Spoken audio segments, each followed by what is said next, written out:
ਜੇ ਸਵੇਰ ਦਾ ਖਾਧਾ, ਦੁਪਹਿਰ ਦਾ ਖਾਧਾ, ਰਾਤ ਦਾ ਖਾਧਾ, ਅਗਲੇ ਦਿਨ ਕੱਢ ਹੀ ਦੇਣਾ ਤੇ ਫਿਰ ਟੈਨਸ਼ਨ ਕਿਸ ਚੀਜ਼ ਦੀ ਕਿ ਮਾੜਾ ਖਾਓ, ਵਧੀਆ ਖਾਓ, ਫਲ ਫਰੂਟ ਖਾਓ, ਸਮੋਸੇ ਖਾਓ, ਕੋਕ ਪੀਓ, ਜੂਸ ਪੀਓ ਜਾਂ ਬਰਗਰ ਖਾਓ, ਪੀਜ਼ਾ ਖਾਓ, ਸਵੇਰੇ ਤਾਂ ਨਿਕਲ ਹੀ ਜਾਣਾ।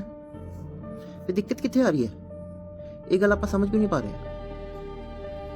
ਜੋ ਮਰਜ਼ੀ ਖਾ ਲਓ, ਸਵੇਰੇ ਤਾਂ ਨਿਕਲ ਹੀ ਜਾਣਾ ਤੇ ਪ੍ਰੋਬਲਮ ਕੀ ਹੈ?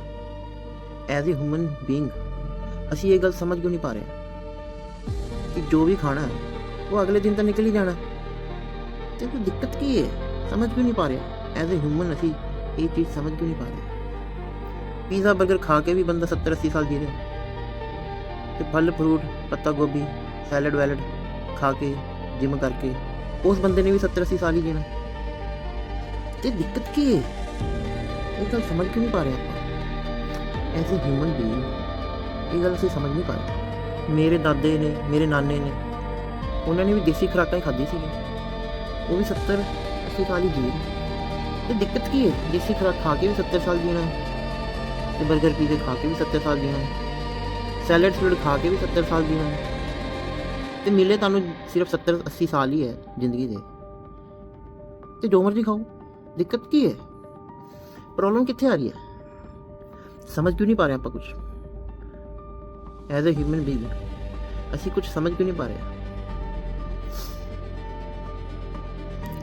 ਗੂਗਲ ਤੇ ਜਾ ਕੇ ਜਦ ਅਸੀਂ ਸਰਚ ਕਰਦੇ ਹਾਂ ਕਿ ਐਵਰੇਜ ਹਿਊਮਨ ਬੀਇੰਗ ਦੀ ਏਜ ਕਿੰਨੀ ਹੈ ਪੂਰੇ ਵਰਲਡ ਦੀ, ਉਹ 68 to 70 ਈਅਰਸ ਆ ਰਹੀ ਹੈ।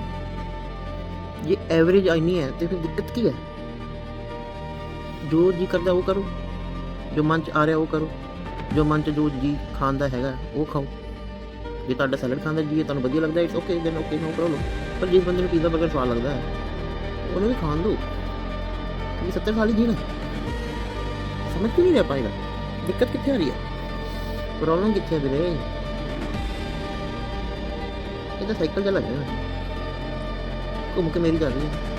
ਨਾਨੇ ਦਾਦੇ ਵੀ 70 ਸਾਲ, ਮੈਂ ਵੀ 70 ਸਾਲ, ਬੱਚੇ ਵੀ ਅੱਗੇ 70 ਸਾਲ, ਵਾਈਫ ਵੀ ਅੱਗੇ 70 ਸਾਲ, ਜਿਮ ਵਾਲੇ ਬੰਦੇ ਨੇ ਵੀ 70 ਸਾਲ ਜੀਣਾ, ਸੈਲਡ ਖਾਣੇ ਵਾਲੇ ਨੇ ਵੀ 70 ਸਾਲ ਜੀਣਾ ਤੇ ਸਾਰੀ ਜ਼ਿੰਦਗੀ ਮਰੂ ਕਰਕੇ ਸੈਲਡ ਖਾ ਕੇ ਫਾਇਦਾ ਕੀ ਹੈ?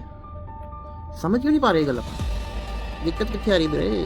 ਸਮਝਣਾ ਪੈਂਦਾ। ਇਹ ਧੂਮਕੇਤੂ ਹੈ ਕੁਛ, ਇਹ ਘੁੰਮ ਕੇ ਮੇਰੀ ਕਰ ਰਹੀ ਹੈ ਸਾਈਕਲ। ਮੈਂ ਤਾਂ ਸਮਝ ਰਿਹਾ ਹੌਲੀ ਹੌਲੀ, ਸਾਰੇ ਸਮਝ। Point to be noted, Judge Sahab.